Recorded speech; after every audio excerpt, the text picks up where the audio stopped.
Hey guys, Pete here. Got some news today, or last night I guess, from George R.R. Martin about the spin-offs, or as he points out, actually they're prequels. There's slight spoilers here if you don't want to know what isn't going to be involved in this process, because he does eliminate 2 of the candidates. But other than that, it's pretty much going to be common knowledge at some point when HBO goes ahead and announces what's going on, so this should be pretty much spoiler-free. So Martin posted to his blog yesterday evening on May 14th a post called About Those Spinoffs, where he corroborated everything that HBO put out, but then also mentioned that there's some different things going on that hasn't come to light yet. He says that it is more or less true, everything that you've heard, but that television being the fast-moving business that it is, there's already been some further developments.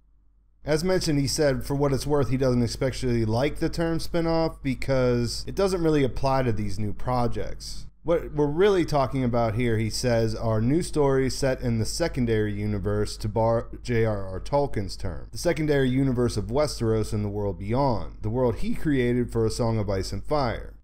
He goes on to mention that none of these new shows will be spinning off from Game of Thrones in the traditional sense. In other words, there won't be characters who go on and have their own show or continue on to another one. So he jokes that they're, for people who were hoping for the further adventures of Hot Pie are doomed to disappointment.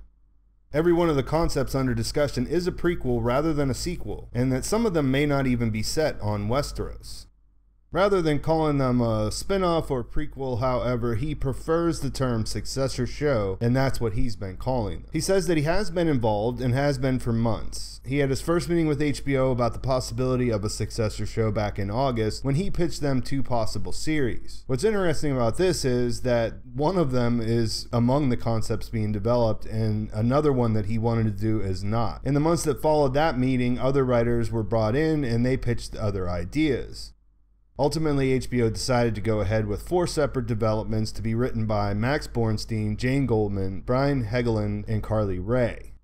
Martin clarifies that it was mentioned that he was working with 2 of the writers, but that's not quite right. He's actually been working with all 4 of them. Every one of the 4 has visited him in his home at Santa Fe, some more than once, and they spent days together discussing their ideas, the history of Westeros and the world beyond, and sundry details found only in the world of Ice and Fire and the lands of Ice and Fire. He says they're all amazing talents and he's excited to be working with them. In between visits, he's also been in touch with them by phone, text, and email, and he expects that there will be a lot more back and forth as they move forward.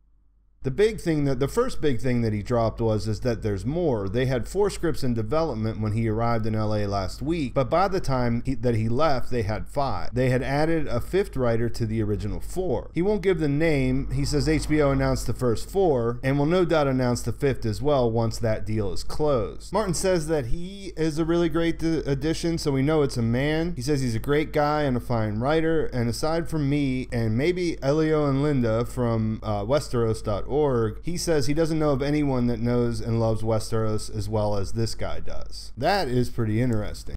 He says some of the reports of the development seem to suggest that HBO might be adding 4 successor shows to the schedule to replace Game of Thrones, but cites decades of experience in television and film have taught him that nothing is ever really certain. He says he does think it's very unlikely they'll be getting 4 or 5 series, at least not immediately. But what they do have is an order for 4, now 5 pilot scripts. How many pilots will be filmed and how many series might come of that remain to be seen. If we do get 5 series on the air, he says, I might have to change my name to Dick Direwolf, which I don't even know what that means, but, it's Direwolf.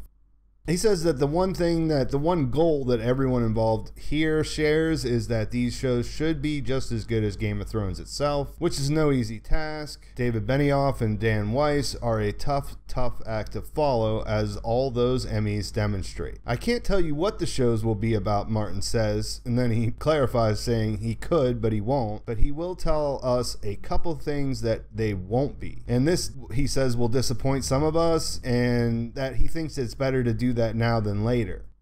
So there have been a number of articles, videos, everything else about what we speculate these prequels or successor shows would be, and 2 things that always come up are The Adventures of Dunk and Egg and Robert's Rebellion. George R.R. Martin says directly that they are not doing Dunk and Egg. Eventually he says, sure, I'd love that, and so would many of the fans, but he's only written and published 3 novellas to date, and there are at least 7 or 8 or 10 more that he wants to write. He says we all know how slow he is and how fast a television show can move, and his main concern here is that he doesn't want what happened with Game of Thrones itself to happen with Dunk and Egg. In other words, he doesn't want the show to get ahead of the books. So when the day comes that he's finished telling all of the tales of Dunk and Egg, then he can do a TV show about them, but that's still a long ways off. He goes on to say that they are not doing Robert's Rebellion either. He says that he knows thousands of us want that, he knows there's a petition, but by the time he finishes writing the Song of Ice and Fire series, everything we need to know about Robert's Rebellion will be out in the open. So his thinking here is that it's basically telling a twice told tale. You know, there would be no surprises or revelations left in such a show. They'd just be acting out conflicts whose resolutions we as readers already knew. And he doesn't want to do that, not now. So we can be sure that there is no Dunk and Egg and no Robert's Rebellion. He mentions at the end that he's still working on Winds of Winter and he'll continue until it's done, which is good considering there's that and another book to come. But then he also mentions some of the other things that he does. The 5 successor shows we're talking about now, Fire and Blood, which is the George R.R. Marillion, remember? There's 4 new wildcard books coming out, and then some other things he can't tell us about yet. And he finishes the post by saying it's a good thing he loves his work. So that's everything that he told us in his post, and those are pretty big revelations as far as I'm concerned. I mean, mostly everybody who commented on my prequels video 5 months ago said they thought Robert's Rebellion and Dunk and Egg were good choices, and most of the articles I've read since then, in the time after this has been announced, that those in the know kind of thought these were shoo-ins, at least to be developed as pilots, but we found out that they are not.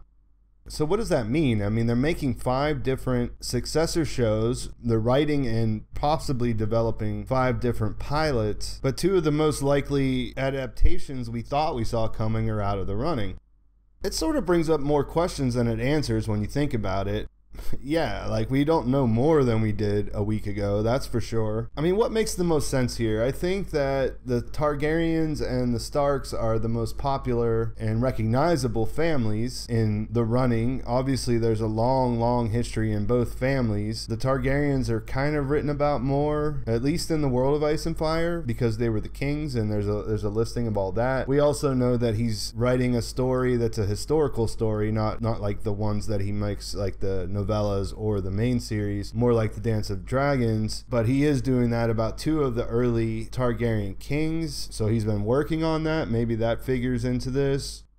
That's going to be titled The Sons of the Dragon, and it deals with the 2nd and 3rd Targaryen kings, Aenys the First and Maegor the First, who's also known as Maegor the Cruel. They followed behind Aegon the Conqueror, and this is a story that he's read parts of at cons before, at conventions, and so it's been around, and he could have had that completed for the most part for some time, so it's possible there's an adaptation in the works. But if they do that, would that follow after Aegon's conquest, or, I mean, are they setting up to do a Targaryen run? Either way, Sons of the Dragon is supposed to be out in October 2017, and it's going to be part of an anthology called Book of Swords, which is an anthology edited by Gardner Dozois or something like that. As mentioned, it'll be historical, so it'll be, written from the point of view of Archmaester Galdane from Old Town.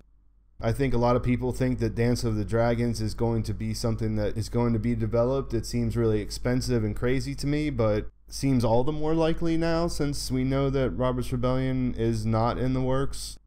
I think Aegon's Conquest makes sense still. I don't really see the Rogue Prince being up there and things that people would make. So, it's really kind of up in the air again. Maybe maybe later this week, if anybody watches this video, my last one about the spinoffs was my least watched Game of Thrones video of all time. So maybe it's not worth it to make these videos right now. I can actually concentrate on some of the other shows I've been watching. But, I mean, I'm still a fanatic, so I would like to continue to delve into this subject, but we'll see. Maybe all of what they're working on is Targaryen related. Many people have brought up the Blackfire rebellions as a great idea for a spin-off, I guess, but if Dunk and Egg is out of the equation, that kind of takes away some of those. So does that make it more likely that the first Blackfire rebellion is one of these projects? I think that's a possibility. That's been written about enough, and people obviously like that period of history. So yeah, maybe all of these things are Targaryen related, and you know, just by what we talked about here, we can see where it's going. Let me know what you guys think. Are you really disappointed about Robert's Rebellion and Dunk and Egg being off the table? Do you think this makes some of the other choices more likely? And with all of this stuff on his plate, do you ever see a time when he finishes any of this stuff? I mean, one of the takeaways here is that he's not actually scripting anything. Whenever the original reports said he was working with two of the writers, he kind of cleared up that he's not like working with them as in developing scripts, but he's just basically consulting with all of them. That's good as far as how the future of the rest of the series, Song of Ice and Fire series, is concerned. But I mean, do you think that this is ever going to get done? I mean, there's other actual George R.R. Martin stuff going on. I think Sci-Fi has announced that they're going to develop Night Flyers, which is one of his sci-fi books. We have that coming. We know Wild Cards is coming, which isn't really his stories, but sort of his universe, I guess. And he did write some of the stories. So there's a lot of different things that are coming out, and it's really hard to see how he finishes everything. I mean, I'm totally holding out for it, but it's just he's a super busy guy at this point. So let me know what you think in the comments. Please subscribe to my channel, and if you do leave a comment, you will be entered into my book giveaway, which is going on. I'll let you know more details about that in the next video. For now, thanks for watching. I'll talk to you soon.